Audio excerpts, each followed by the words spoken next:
Welcome back, everybody. Today, we're going deep, really deep into this idea of trauma and not just how it messes with our heads, but like how it gets into our bodies. Oh, yeah. We're going to be pulling apart The Body Keeps the Score, Yeah. this book by Bessel van Kolk. Oh, that's a good one. It's dense, but it's so good. Yeah, it And I is. think this deep dive will be really helpful for, well, anybody who wants to understand like their own stuff, Mhm. or maybe you're just curious about how our bodies hold on to like bad memories. Yeah, totally. Like, ever get that feeling that something from way back, it's still messing with you, even if you don't really think about it consciously, Well, all the time. right?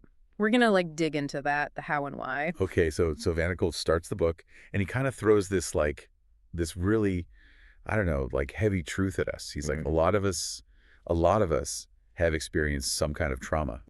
And he brings up this study from the CDC, and it's like a crazy number of people who've gone through rough stuff, Mm. childhood abuse, violence, or like even growing up with someone in their family who's struggling with addiction. Right, right. And it's, like, a huge number, way more common than people think. It really makes you think, like, wow, trauma. It's not some rare thing. It's actually, it's everywhere. It is, it's pervasive, and Yeah. even though we humans, we can be pretty resilient, like bounce back from stuff, these experiences, they can leave a mark. Oh, yeah. It's like they get under our skin, change how we connect with people, how safe we feel out in the world, even our physical health. And the interesting thing is, van der Kolk, he's arguing that it's not just in our minds, it's like embedded in our bodies. Okay, so I get that he says the body keeps the score. Yeah. Well, what does that actually mean? Yeah, right? Like, how does that work? Yeah. Well, he talks about this Vietnam vet, Tom. Yeah. Comes home, goes to college, builds this picture-perfect life, good job, wife, kids, the whole 9 yards. But inside, he felt totally numb, like couldn't really connect with the people he loved. Wow. It's like his body came back from the war, but a part of him was still stuck there, in the trauma. So the takeaway. Trauma can be hiding, even when life looks good on the outside, and it messes with our ability to feel joy, to have real connections. Yeah, like some kind of invisible wound that just never really heals. Yeah, I like that. Invisible wound. And sometimes those wounds, they get ripped open again. Flashbacks. Right. Like this other Vietnam vet, Bill. Years after the war, he's in therapy. Just a simple ink blot test. Oh, Boom. Vivid flashback. Back on the battlefield. All the terror, everything. jeez. I can't imagine like having those memories, those awful memories come rushing back like that. Yeah. Yeah, it's intense. Really shows how trauma, it digs in deep, in our minds and our bodies. So we have to ask, what's going on in the brain to make these memories so strong, so stubborn? And what does it mean if someone goes through trauma, especially as a kid? Like, think about it. Those early years, our brains are still forming. We're figuring out who we are, how to be in the world. So if those years are full of trauma, it's got to have some lasting effect. Absolutely. Van der Kolk says that early trauma, it messes with our development, our relationships, Wow. even our physical coordination and like how we communicate without words, body language and stuff. Hmm. He saw this firsthand working on a psych ward. Patients struggling with physical activities couldn't really express themselves through gestures, body language, almost like their bodies were holding on to the trauma, couldn't let go.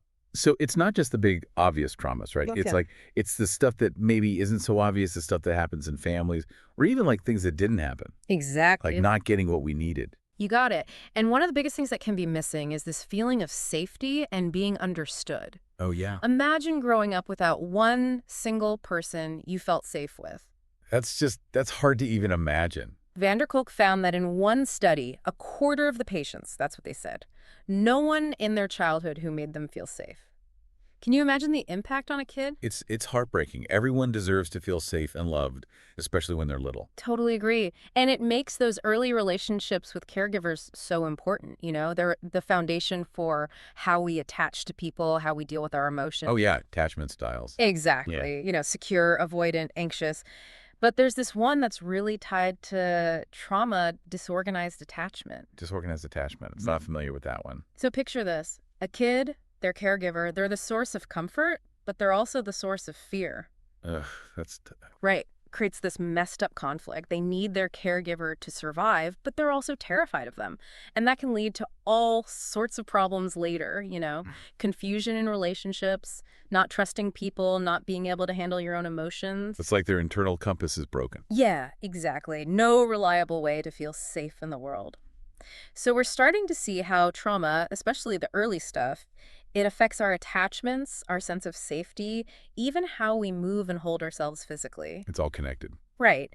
And to really get how deep it goes, we need to understand what happens in the brain when trauma hits. Yeah, let's get into that. That's the part that's always fascinated me, like the brain science behind all this. Okay, let's dive in. Okay, so we're really starting to see how trauma, I mean, it can reach into so many parts of our lives, right? Oh, for sure. Our relationships, how we see ourselves, even our physical health. Yeah. But like, what's actually happening up there in our brains when trauma takes over? Yeah, that's the million-dollar question.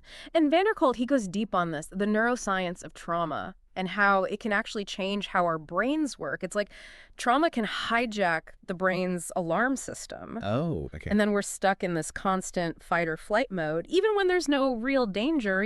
So it's like our brain's on high alert all the time, looking out for danger, Yeah, even though the bad thing, the trauma, it's over. exactly. Yeah. Always scanning for threats.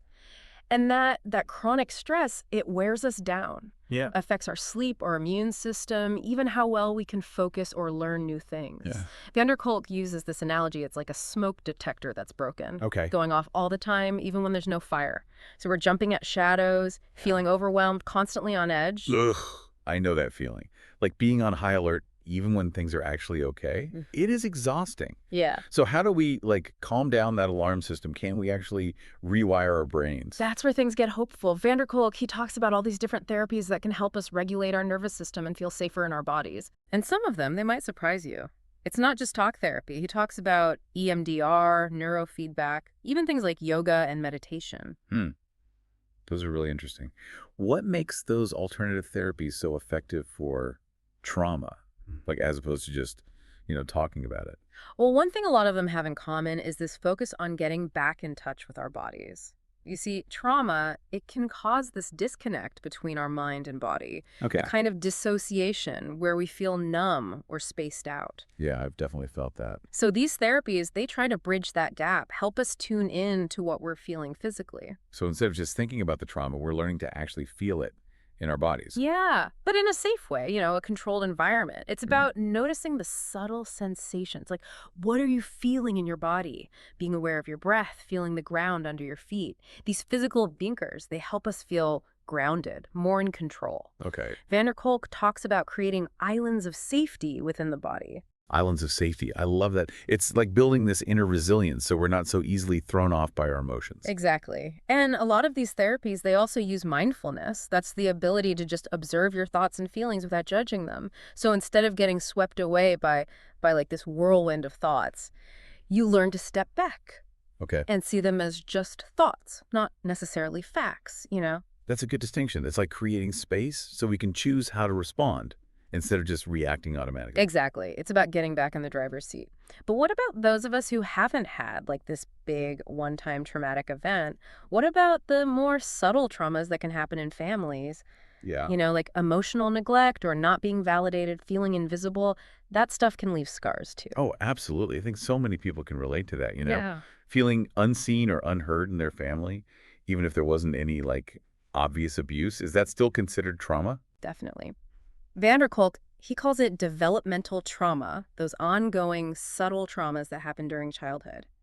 And he says it can be just as impactful as a single traumatic event Wow. because it shapes how our brains develop, how we see ourselves, especially during those early years when everything's so new. So even if we didn't have this like capital T trauma, those patterns of neglect or not being validated, they can still create a kind of underlying drama. Exactly. And it shows up in all sorts of ways. Trouble with relationships, not being able to manage emotions, feeling like you're not good enough. It's like we take in those early messages that we're not worthy of love or attention.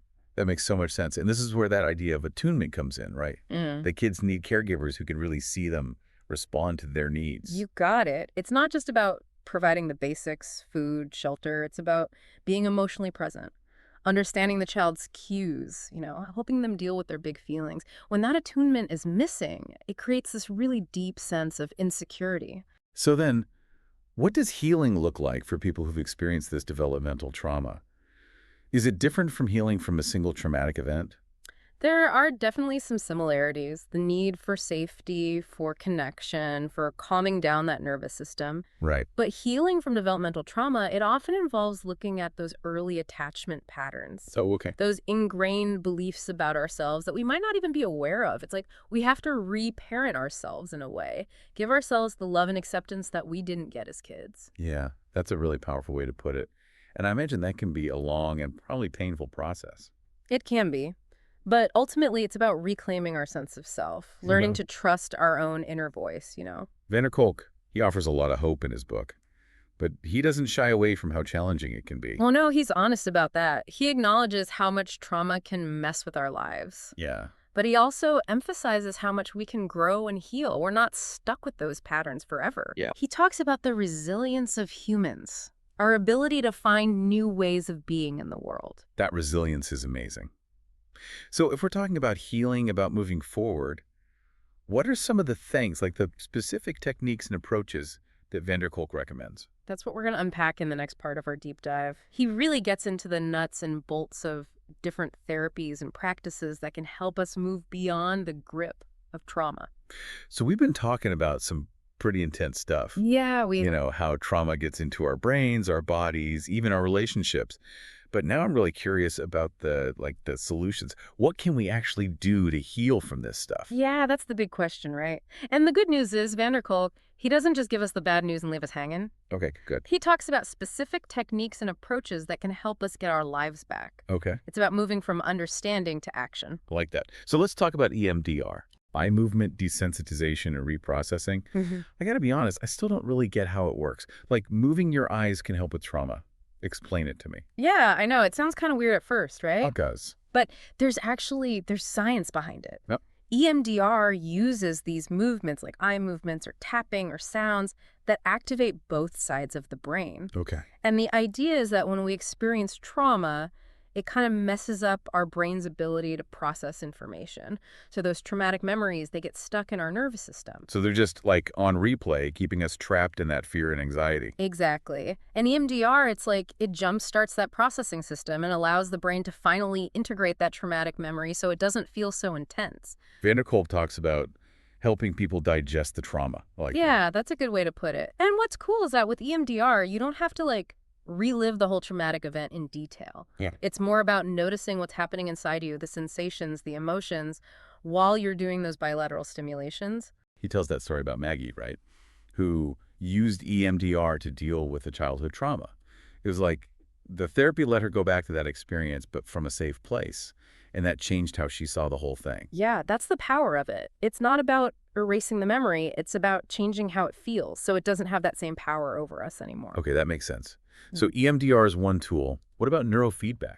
Oh, yeah, neurofeedback. That one's pretty high tech. Basically, they hook you up to a machine that monitors your brain waves, Okay. and then it gives you feedback like visual or sound cues to help you learn how to control those brain waves. So it's like brain training. Yeah, exactly. And there's some really promising research showing that neurofeedback can be super helpful for people who haven't had success with other therapies.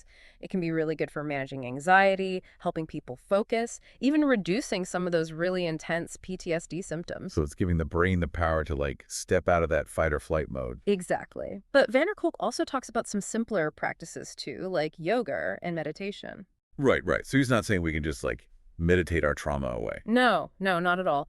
But he sees those practices as really valuable for calming down the nervous system, Okay. helping us become more aware of our bodies, cultivating that mindfulness we talked about earlier. It's like they're building a stronger base within ourselves. Exactly.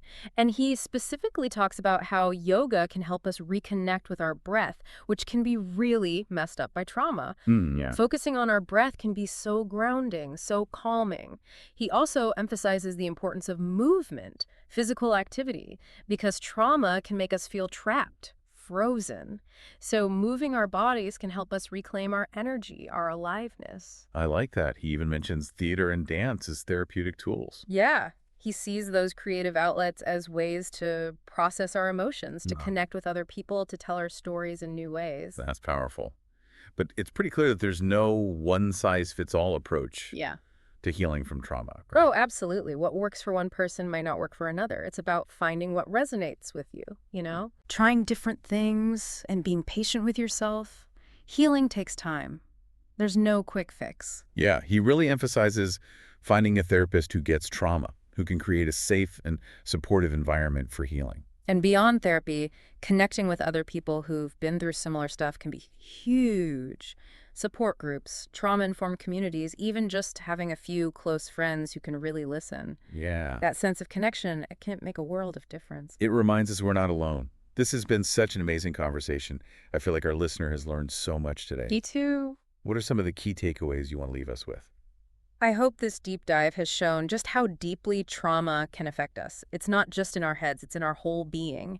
But knowing that, that gives us hope because it means there are so many ways to heal. And that's empowering, right? To know that we have choices, that we can be part of our own healing. Exactly. EMDR, neurofeedback, yoga, mindfulness, creative expression, there are so many possibilities. It's about finding what works for you and remembering that healing's a process, not an endpoint. There will be good days and bad days, setbacks and breakthroughs. Just be kind to yourself through it all. That's a beautiful way to put it. Thank you so much for being here today. This has been an amazing deep dive. It's been my pleasure. And if I can leave you with one last thought, it's this. If the body keeps the score, what does that mean for how we approach not just mental health, but physical health, education, even social justice? It's something to think about as you keep learning and exploring. And to our listener, thank you so much for joining us on this deep dive. We hope it's giving you a new way of looking at trauma and the incredible power of healing. Remember, even in the darkest times, we humans have this amazing ability to be resilient, to grow, and to find our way back to wholeness.